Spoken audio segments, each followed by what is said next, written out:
Hola, buen día. Soy Lizeth Bridget Monarres López, de primer semestre Grupo B, y yo les voy a hablar acerca de la membrana celular.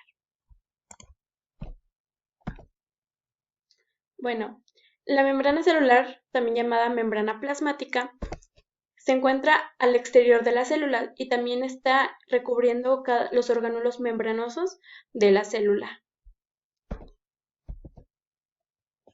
Bueno, aquí primero que nada tenemos un prototipo de cómo es la membrana celular. Tenemos dos capas, que son las bolitas amarillas. Tenemos la proteína, la principal, tenemos la proteína tubular a un lado, que es este de aquí. Tenemos los hidratos de carbono, que son los que se encuentran en la parte superior.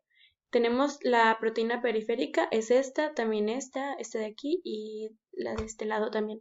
Y tenemos el colesterol, que son estos de color verde. Bueno, es una bicapa lipídica. Se encarga de las actividades de las células, tanto fisiológicas como químicas. Esto ayuda a que, además de que la célula tenga un correcto funcionamiento, también pueda sobrevivir en su medio. Bueno, son lípidos anfipáticos. Esto quiere decir que tiene una parte hidrófoba y otra hidrófila. Tiene proteínas integrales y periféricas. Las integrales son las que atraviesan la membrana celular, las que son como un tubo grande, y las periféricas son las que pueden ser más pequeñas, pero están en un extremo. Pueden estar en la parte superior, en la parte inferior o incluso en alguna mitad de la membrana.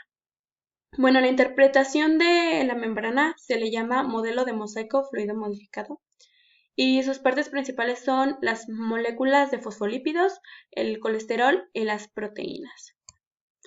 Bueno, y tenemos las cadenas de los ácidos grasos. Son las que se encuentran pegadas a los grupos polares de las grasas, que son las pequeñas esferas que vemos en la parte superior o inferior de la membrana. Y estas son hidrófobas, es decir, que no tienen afinidad por el agua. Y tenemos los grupos polares de la cabeza, de las cabezas, que son las bolitas, como ya había mencionado antes, y estas son hidrófilas, eso quiere decir que tiene afinidad por el agua. Bueno, las proteínas constituyen la mitad de la masa total de la célula y como había mencionado tiene proteínas integrales y periféricas. Bueno, ahora tenemos los hidratos de carbono. Los hidratos de carbono son los que encontramos como una antena. Vamos a ver a continuación una imagen. Estos son los hidratos de carbono.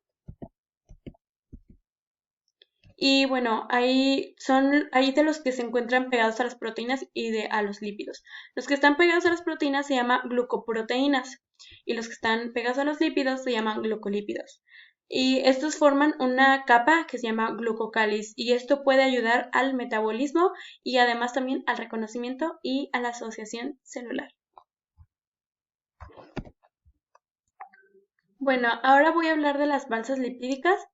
Bueno, estas ayudan al control del movimiento y el cómo se distribuyen las proteínas y están dentro de la bicapa.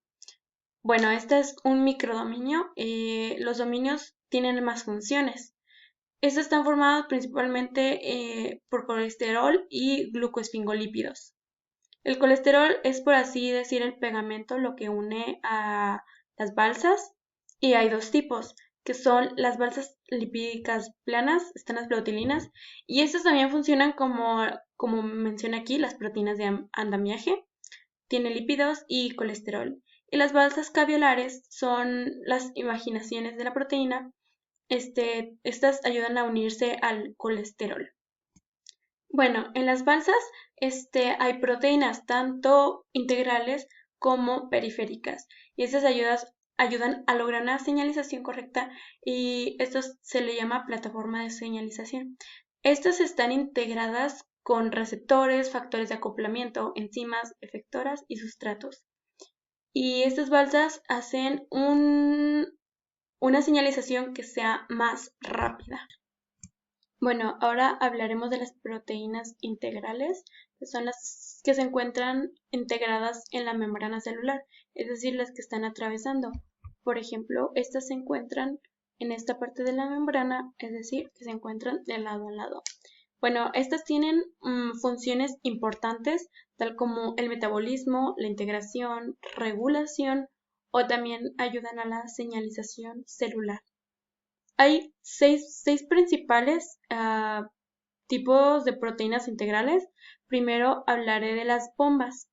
Estas bombas transportan iones, tal como el sodio, pero también pueden transportar precursores metabólicos de macromoléculas, como aminoácidos.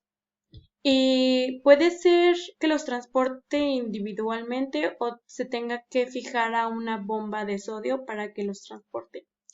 Y luego después tenemos los canales, que son estos de aquí, y esos los habíamos visto anteriormente en el prototipo que tenemos, que son estos, y estos permiten el paso de iones y moléculas pequeñas. Un ejemplo de moléculas pequeñas son el agua, y esto puede ser por difusión pasiva. La difusión pasiva puede ser que transporta la membrana de una forma sencilla, no necesita absolutamente nada más. Bueno, ahora veremos las proteínas receptoras, que son estas que se encuentran aquí. Estas permiten el reconocimiento y la unión específica a los ligandos. Estos ligandos son proteínas, son moléculas que se unen a la membrana plasmática y están trabajando en procesos tal como la estimulación hormonal, la endocitosis y también reacciones con anticuerpos. Ahora las proteínas ligadoras, que son estas que se encuentran aquí. Bueno, estas fijan el citoesqueleto intracelular a la matriz extracelular. Como vemos aquí tiene dos moléculas que las toma y pues aquí ejerce su función. Y luego tenemos las enzimas. Bueno, las enzimas tienen diferentes funciones y son muy importantes. Por así decirlo, las ATP-asas son las que tienen papeles como el bombeo de iones y las ATP sintasa es de las principales proteínas de la membrana de la mitocondria y de enzimas digestivas. Bueno, y tenemos ahora las proteínas estructurales. Estas proteínas tienen como función formar uniones con células adyacentes. Puede ser con proteínas, con lípidos o también puede cumplir con otras funciones que son específicas al estar unidas con estas mismas. Bueno, ahora veremos los procesos de señalización. ¿En qué consiste? Bueno, los procesos de señalización son cuando las células reciben, procesan y además transmiten los estímulos extracelulares y regular sus propias respuestas fisiológicas. ¿Qué quiere decir? Que aquí la célula recibe información para su funcionamiento o incluso transmiten, por ejemplo, los neurotransmisores en la sinapsis o en otras células a otros órganos incluso más lejanos. Puede trabajar de esta forma. Estos pueden participar en diferentes actividades. Ya puede ser para que se regule la expresión de genes, la exocitosis, la endocitosis, la diferenciación y el crecimiento y muerte celular o apoptosis. Bueno, ahora tenemos el transporte de membrana y transporte vesicular. Hay dos tipos de proteína de transporte. Las proteínas transportadoras se centran en moléculas y son muy específicas y los canales se centran en iones.